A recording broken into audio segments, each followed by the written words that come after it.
কাওয়ালি গাওয়া বা শোনা এটা কি ইসলামে জায়েজ? কাওয়ালিতে কি করা হয় ভাই? কাওয়ালি হলো সাধারণ যে গানগুলো আছে সেগুলোর সাথে এটার পার্থক্য হলো এটার নাম দেওয়া হয় ইসলামিক গান, অর্থাৎ সেখানে হয়তো কিছু জিকির, কিছু আল্লাহর কথা, কিছু ভালো, কিছু মন্দ, কিছু শিরকি কথার মিশেল থাকে।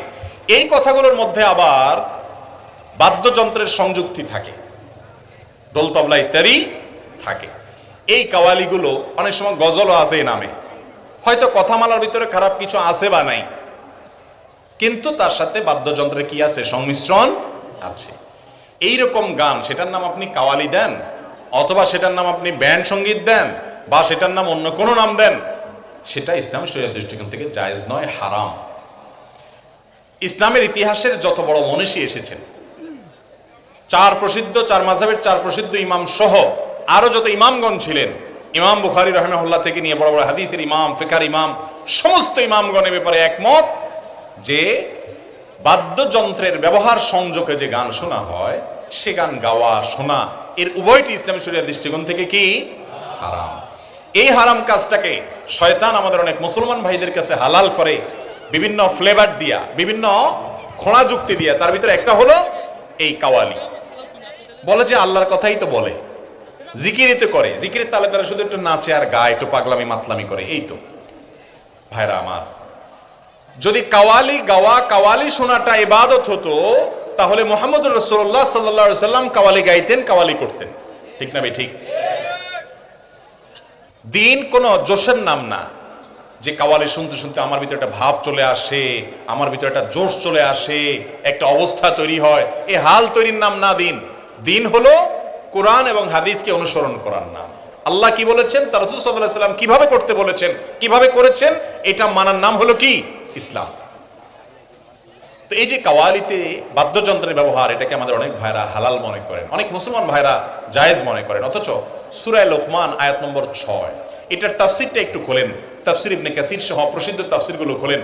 বড় বড় প্রসিদ্ধ সাহাবী আব্দুল্লাহ ইবনে মাসউদ, আব্দুল্লাহ ইবনে আব্বাস রাদিয়াল্লাহু তাআলা সহ সিনিয়র সাহাবী, যারা রাসূল আকরাম সাল্লাল্লাহু আলাইহি সাল্লাম থেকে কোরআন সবচেয়ে ভালো বোঝেন বলে সার্টিফিকেট প্রাপ্ত, দোয়া প্রাপ্ত সেই সাহাবীরা এই আয়াতের ব্যাখ্যা বলেছেন, এখানে আল্লাহ রাব্বুল আলামিন লাহওয়াল হাদিস বলতে যেটাকে নিন্দাবাদ করেছেন, যেটার ভৎসনা করেছেন, সেটা হলো এই গান, যেটাকে আমরা বাদ্যযন্ত্র সংযোগে শুনে থাকি, অথবা যেটার কথামালার ভিতরে হারাম বা খারাপ কোনো কিছু থাকে, এই গানের কথা আল্লাহ তাআলা বলেছেন।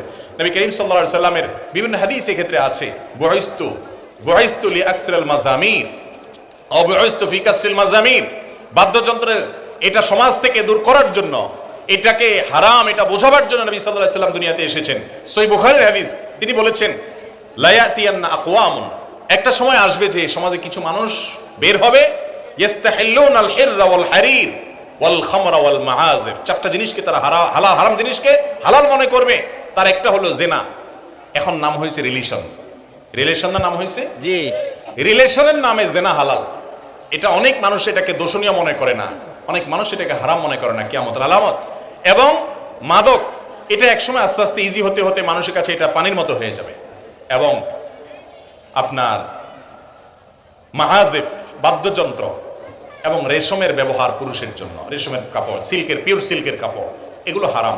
এই যে বাদ্যযন্ত্র, নবী সাল্লাল্লাহু আলাইহি ওয়াসাল্লাম বলেছেন এটা হারাম, অথচ এটাকে মানুষ হালাল মনে করবে একটা সময়। তার মানে কি? তার মানে শরীয়তে হারাম। অন্য একটা হাদিস মাওকুফ সূত্রে বিশুদ্ধভাবে বর্ণিত আব্দুল্লাহ ইবনে মাসউদ রাদিয়াল্লাহু তাআলা থেকে, তিনি বলেছেন আল গিনা ইউমবিতুন নিফাক ফিল কলব কামা ইউমবিতুল মাউ আয-যারআ।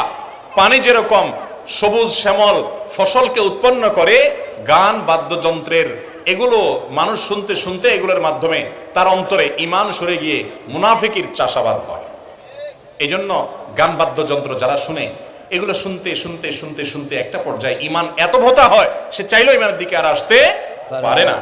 এভাবে নবী করিম সাল্লাল্লাহু আলাইহি সাল্লামের অসংখ্য হাদিস আছে, যে হাদিসগুলোকে একত্র করলে দেখা যায় যে বাদ্যযন্ত্রের ব্যবহার জায়েজ না। অতএব কাওয়ালি বা অন্য কোনো নামে, সামান নামে যদি কোনো গান গাওয়া হয়, সে গানের কথামালাতে যাই থাকুক, বাদ্যযন্ত্রের সংযুক্তি হলে সেটা জায়েজ হবে না। আর বেশিরভাগ কাওয়ালি, সামা, এগুলাতে এমন সব কথামালা থাকে যেগুলো আল্লাহর শানে যায় না, শিরকপূর্ণ কথা। সবচেয়ে বড় বিষয় হলো যারা এগুলো গায় করে, তাদের ব্যক্তি জীবনে ইসলামের কোনো সিটা ফোটাও সচরাচর দেখা যায় না। এগুলো হলো ইসলামের নেক্সুরতে ধোকা। নেক্সুরতে কিরে ভাই ধোকা। আপনি মুসলমান, আপনি ইত্তেবা করবেন কোরআন এবং হাদিসের, আপনি ইত্তেবা করবেন আল্লাহ এবং তার রাসূলের।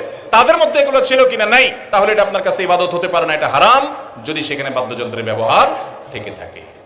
কিয়ামতের আগে সবচেয়ে বড় ভয়ের বিষয় হলো হারামটাকে হালাল মনে করা। হারামটাকে কি মনে করা ভাই? একজনে গান শুনে, সে জানে এটা হারাম, সে মিউজিক শুনে, সে জানে এটা হারাম। হারাম জানার কারণে একটা সময় তওবা করে সে ফিরে আসতে পারে, এই সম্ভাবনা আছে। সে এক সময় হয়তো এগুলো ছেড়ে দিবে ইনশাআল্লাহ, এবং আল্লাহ তার পেছনেগুলো মাফও করে দিতে পারেন। কিন্তু যে এটাকে হালাল মনে করে সে তো কখনো তওবার নসিবই হবে না, যার কারণে এই হারাম কাজটা করতে করতেই দুনিয়া থেকে সে যাওয়ার আশঙ্কা আছে। এই জন্য এ ব্যাপারে খুব বেশি সাবধান থাকতে হবে। আল্লাহ তাআলা আমাদেরকে বোঝার তৌফিক দান করুন।